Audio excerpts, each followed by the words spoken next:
Elliot Crane didn't flinch when the glass cracked. He didn't step forward.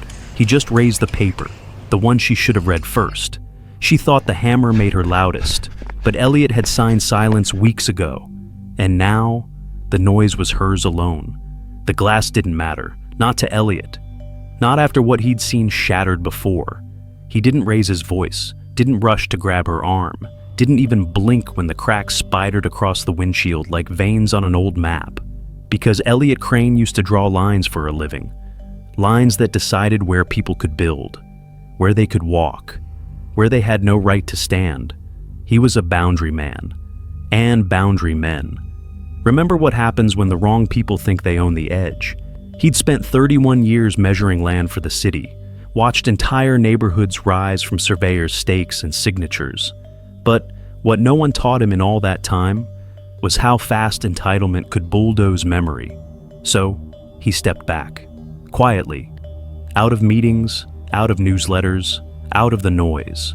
Now he lived in the last house before the Oaks began. No ring camera, no mailbox, only a tin coffee mug and a habit of watching people when they think they're not being watched. That's how he saw her long before the hammer, her tone in HOA meetings, the way neighbors' shoulders stiffened when she walked past, the way she said, "We all agreed," when no one remembered agreeing. Elliot didn't interrupt her. He just opened the folded paper, held it at chest height, and said, to no one in particular, "They redrew this line in 2006, but they never erased mine." Elliot didn't step back from the car.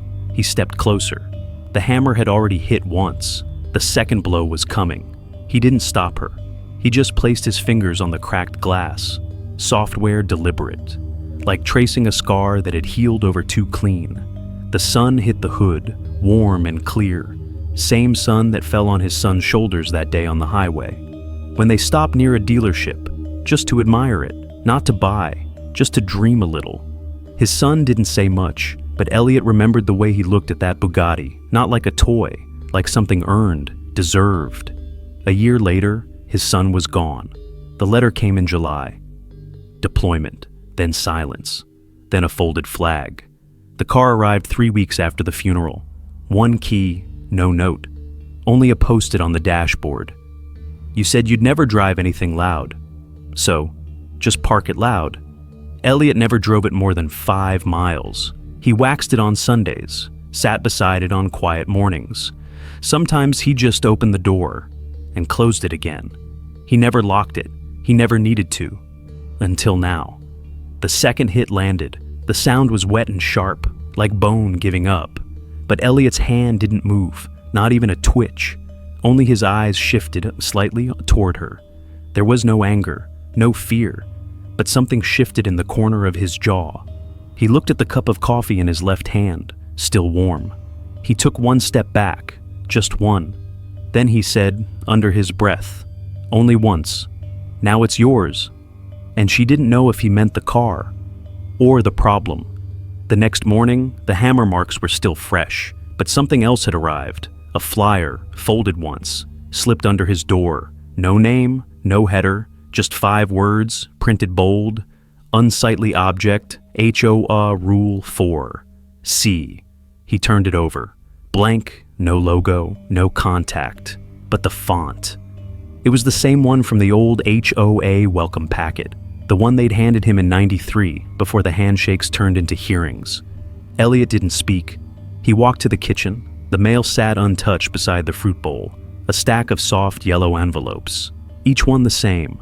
Noise complaint, non-conforming property exterior, unlicensed vehicle, visual disruption.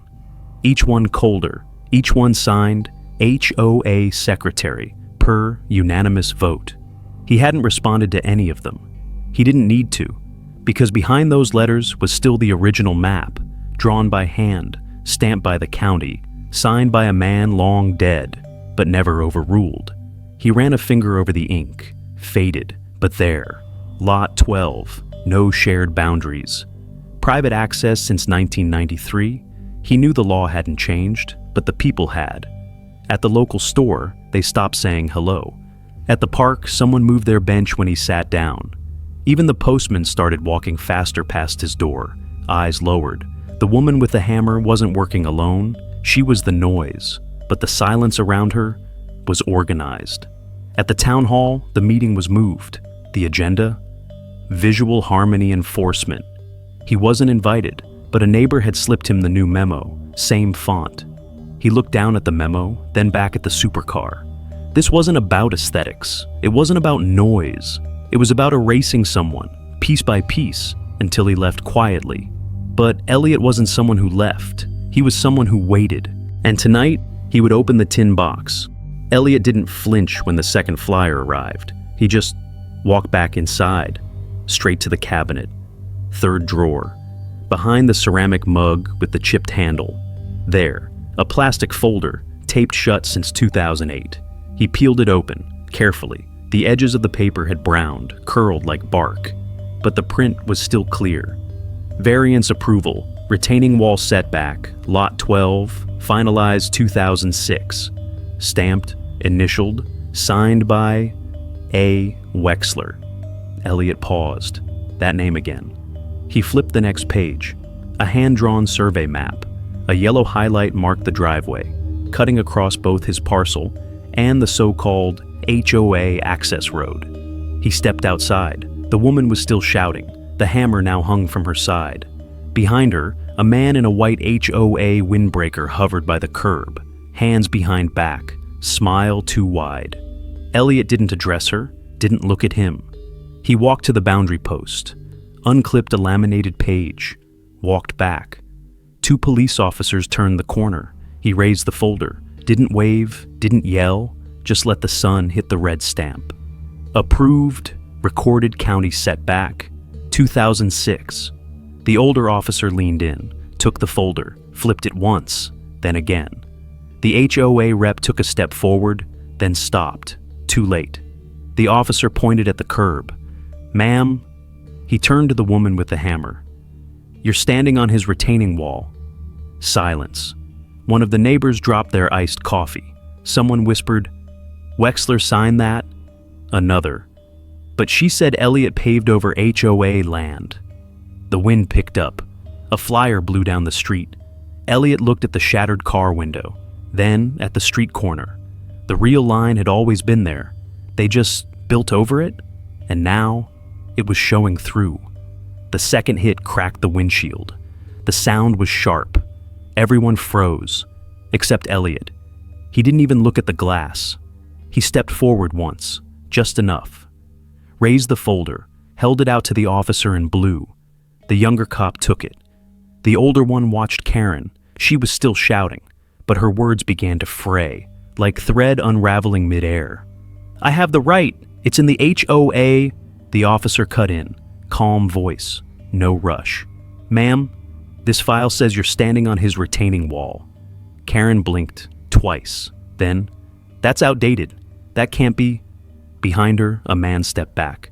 One of her neighbors, the one who'd always nodded. Now, he shook his head, crossed his arms. "Wexler signed that," he muttered, loud enough. More heads turned, whispers scattered. A phone camera clicked. Karen turned, raised the hammer again, but her hand shook.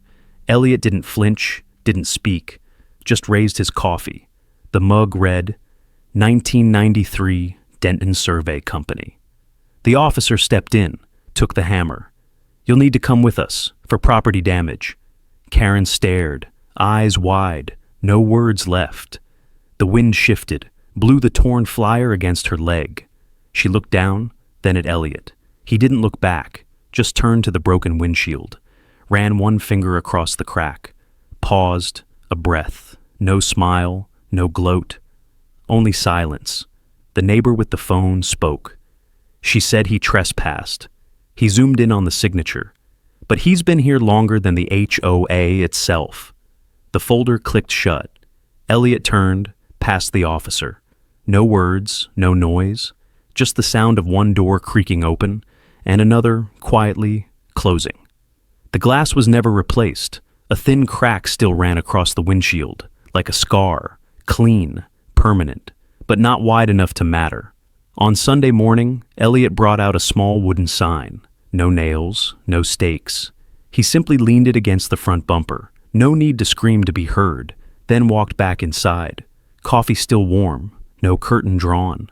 For 3 days, no one touched the sign, not even the mailman.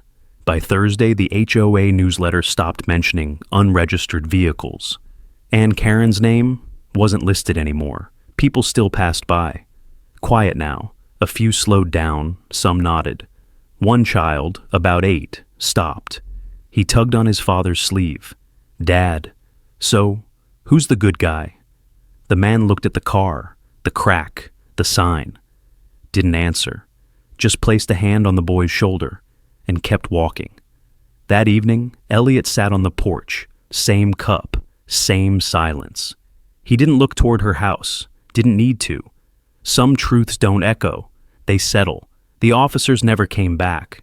The road stayed quiet. The crack caught a sliver of sunset, like it was underlined by time. Elliot leaned back in his chair. Let the wind shift. He didn't win, didn't need to, but she would remember, and the street wouldn't forget. Down at the end of the cul-de-sac, someone was repainting their mailbox, yellow, to match the car. The sign stayed, not bolted, not guarded, just there.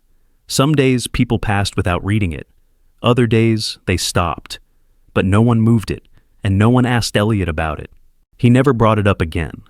Somewhere between the silence and the scream was justice. Stillness isn't weakness, and noise doesn't make it true. The sign is still there, but everyone reads it differently. Some mornings, the wind knocked the sign flat. Elliot would pick it up, brush off the dust, place it back, not out of pride, just out of memory. The same way his father once swept their old porch, even when no one was coming, even after no one came. Some things we keep, not to be seen, but to stay whole inside. The car stayed, so did the crack, so did the silence. Neighbors didn't ask, but they noticed. One left a flower, another paused, hand on the hood, then simply nodded. Justice had passed, but its weight remained, not loud, not stamped, just understood. Sometimes being right doesn't need a witness, only clarity. The wind shifts, the sign stays, and the man still drinks his coffee, without rush, without victory. There are truths that age like wood, unvarnished, quiet, unmoving, and there are fights, not worth winning with noise, because some fences once pulled never needed to exist. Not everything must be corrected. Some things just need to stand, and stay standing, until the world learns to read them.